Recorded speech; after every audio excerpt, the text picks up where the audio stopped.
ഇന്ന കാരണം ഇന്നത് സംഭവിക്കുന്നു. സത്യത്തിൽ നമുക്ക് നഷ്ടപ്പെടുന്നത് നമ്മുടെ വനഭൂമിയാണ്.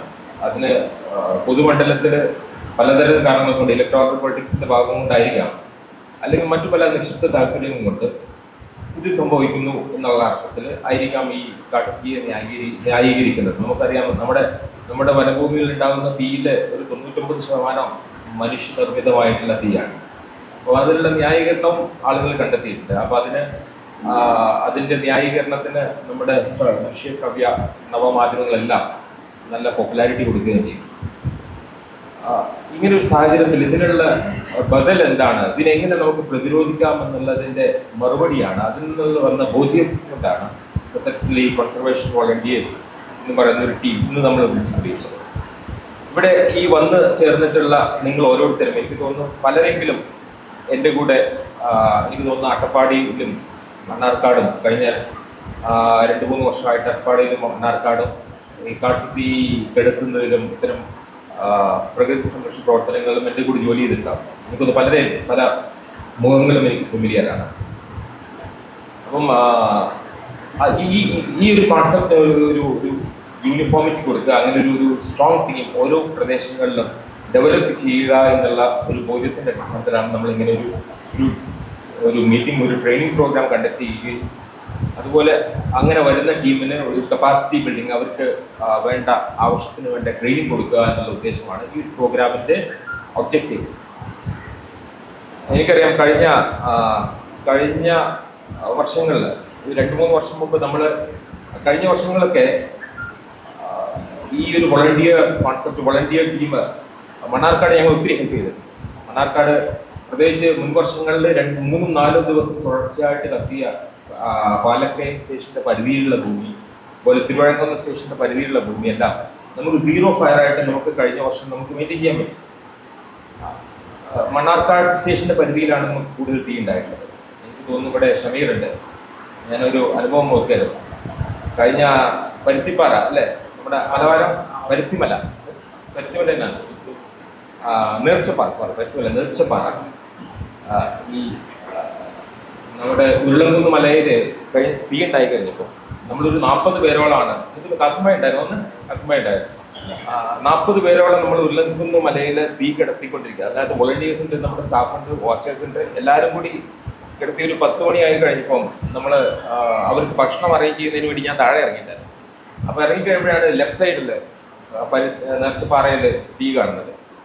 അപ്പം അതിൻ്റെ നേർച്ചപ്പാറയുടെ ഒരു പ്രത്യേകത, അതൊരു ലാൻഡ് സ്ലൈഡ് പ്രോൺ ഏരിയ ആയിട്ട് നമ്മുടെ ജിയോളജി വകുപ്പ് ഐഡന്റിഫൈ ചെയ്തിട്ടുള്ള ഒരു സ്ഥലമാണ്. അവിടെ കംപ്ലീറ്റ് മുൾക്കാടുകളാണ്. അതിനകത്ത് കയറി കഴിഞ്ഞാൽ നമ്മൾ ഈ പെടുന്ന ലോക്കായി പോകും, അങ്ങോട്ട് പോകുമ്പോൾ അങ്ങോട്ട് പോകും. അപ്പോൾ അതിനകത്ത് തീ വന്നു കഴിഞ്ഞാൽ സത്യത്തിൽ നമ്മുടെ സ്റ്റാഫെല്ലാം ഫുള്ളി എൻഗേജ്ഡാണ്. ഒരു വഴിയില്ലാത്ത സാഹചര്യത്തിലാണ് ഞാൻ സത്യത്തിൽ പിന്നെ അന്ന് അവൈലബിൾ ആയിട്ടുള്ള വരാത്ത വോളണ്ടിയേഴ്സിനെ ഞാൻ ഷമീറിനെയും കസ്ബയെയൊക്കെ വിളിച്ചത്. അപ്പം ഷമീർ, എനിക്ക് ഓർക്കുന്നുണ്ട്, ഷമീർ വന്നത് അദ്ദേഹം 7 മണി വരെ ജോലി കഴിഞ്ഞിട്ട്, എനിക്കൊന്ന് കസ്ബയൊക്കെ വൈകിട്ട് വരെ ജോലി കഴിഞ്ഞിട്ട് ആണ് വരുന്നത്. നമ്മുടെ ടെർമിനേറ്ററിൽ ശ്വാസനഗർ വന്ന പോലെയാ, ഒരു വലിയ മെഷീൻ വാളും, ഒരു സൈഡിൽ ഒരു വഴക്കല്, ഒരു കയ്യിൽ ഒരു പെട്രോൾ കിറ്റുമുണ്ട്, കന്നാസുണ്ട്, ഒരു കന്നാസിൽ വെള്ളമായിട്ട് പുള്ളി വന്നു. അതോടുകൂടി എൻ്റെ കോൺഫിഡൻസ് ആക്ച്വലി അതുവരെ ഞാൻ എന്ത് ചെയ്യുന്നു എന്നുള്ള ആലോചിച്ചിരുന്ന സാഹചര്യത്തിൽ സത്യത്തിൽ സൊല്യൂഷനായി. പിന്നെ ഒരു 5 മണിക്കൂർ ഒരു 5-6 പേരെ ഉള്ളായിരുന്നു. അത്രയും ടഫായിട്ടുള്ള ടെറൈന് നമുക്ക് കൺട്രോൾ ചെയ്ത് നിർത്താൻ പറ്റി. അപ്പം ഞാൻ നേരത്തെ പറഞ്ഞ പോലെ ഒരു സത്യത്തിൽ നമുക്ക് മാത്രമായിട്ട് നമ്മുടെ ഈ 30% വരുന്ന ടെറൈൻ്റെ, ലാൻഡ്സ്കേപ്പിൻ്റെ, നമ്മുടെ ജിയോഗ്രഫിയുടെ 30% വരുന്ന വനഭൂമികളെ സംരക്ഷിച്ച് നിർത്തൽ പ്രാക്ടിക്കലി പോസിബിൾ അല്ല. അവിടെ ജനകീയ ബദൽ തന്നെ, അവിടെയാണ് നമ്മുടെ ജനകീയ സഹകരണത്തോടുകൂടി മാത്രമാണ് നമ്മുടെ വനഭൂമികളെ, നമ്മുടെ പ്രകൃതി വിഭവങ്ങളെ നമുക്ക് സംരക്ഷിക്കാൻ പറ്റുന്നത്.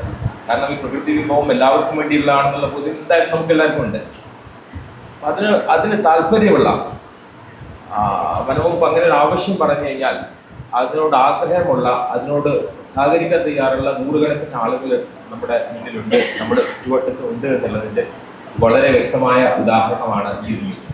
കാരണം നമ്മൾ 100 പേരെ വിളിക്കാൻ, എനിക്ക് തോന്നുന്നു 95 പേരോളം ഓൾറെഡി രജിസ്റ്റർ ചെയ്തു ഇതിനകത്ത്. അതിനകത്ത് കുറച്ച് പേർക്കൊക്കെ ചില ബുദ്ധിമുട്ടുകളുണ്ടാവും. എനിക്ക് തോന്നുന്നു ഇന്നത്തെ ട്രാഫിക് ഇഷ്യൂസും ഒക്കെ ഉണ്ട്. അപ്പം എല്ലാവർക്കും ഇവിടെ എത്തിച്ചേർന്ന എല്ലാവർക്കും വളരെയധികം നന്ദി. നമുക്ക് നമ്മുടെ ട്രെയിനർ ഇവിടെ ഒരു 15 മിനിറ്റിനുള്ളിൽ എത്തിച്ചേരും. നമ്മുടെ ബഹുമാനപ്പെട്ട മണ്ണാർക്കാട് DFOയും ഓൺ ദ വേ ആണ്, അദ്ദേഹം എത്തിച്ചേരും.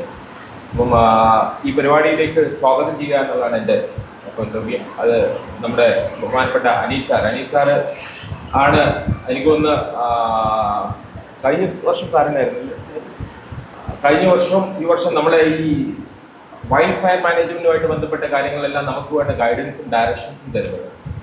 എനിക്കറിയാം ഏത് ഇഷ്യൂസ് ഉണ്ടാകുമ്പോഴും അതിന് വേണ്ട എല്ലാവിധ റിസോഴ്സ് മൊബിലൈസേഷൻ, അതുപോലെ അതിനുവേണ്ട ഡയറക്ഷൻസ്, നമ്മുടെ ഫയർ മാനേജ്മെന്റ് പ്ലാന്റെ പ്രിപ്പറേഷൻ, ഈ കാര്യത്തിലെല്ലാം നമ്മുടെ ഒരു മുന്നിൽ നിൽക്കുന്ന നമുക്ക് വേണ്ട എല്ലാ സപ്പോർട്ടും തരുന്ന നമ്മുടെ ഉദ്യോഗസ്ഥനാണ്. അദ്ദേഹത്തിൻ്റെ സാന്നിധ്യം എന്തുകൊണ്ടും ഈ ഒരു ഇത്തരം മീറ്റിങ്ങിൽ വളരെയധികം ആവശ്യമായിരിക്കും, നിങ്ങൾക്കും ഹെൽപ്ഫുൾ ആയിരിക്കും എന്നുള്ളതുകൊണ്ടാണ് അദ്ദേഹത്തെ തന്നെ ഇന്നത്തെ ഒരു ഹോളിഡേയിൽ അദ്ദേഹത്തെ ഞാൻ ക്ഷണിച്ചത്. അത് ക്ഷണം ഇമ്മീഡിയറ്റ്ലി സ്വീകരിച്ച് അദ്ദേഹം ഇവിടെ എത്തിച്ചേരുന്ന ഒരു പ്രോഗ്രാം സാറിനുണ്ട്.